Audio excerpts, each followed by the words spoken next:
Cari ilin ilk 6 ay ərzində ölkə üzrə 390 ümumi təhsil müəssisəsində qida təhlükəsizliyi ilə bağlı monitorinqlər aparılıb və 263 məktəbdə normativ tələblərin pozulması halları müəyyən edilib. Bu fikirlər Azərbaycan Qida Təhlükəsizliyi Agentliyinin 6 ayın yekunlarına dair keçirilən mətbuat konfransında bildirilib.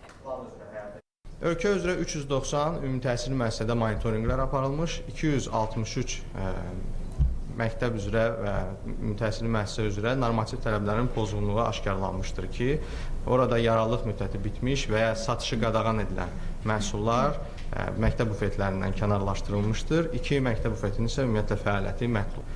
Heyvan sağlamlığı üzrə ən mühüm tədbirlərdən biri də bu 6 ay ərzində görülmüş tədbir kimi qeyd etmək olar ki, 11 heyvan bazarının fəaliyyəti yenidən qurulmuş, tələblərə tam uyğunlaşdırılmış və artıq fəaliyyətə başlamışdır. Bununla da nəticədə ölkədə artıq 14 heyvan bazarı fəaliyyət göstərir ki, bu yaxın günlərdə də daha bir bazar, Xaçmaz bazarı da fəaliyyətə başlayacaq. Cəmi olaraq 15 heyvan bazarı artıq ölkə üzrə fəaliyyət göstərəcəkdir.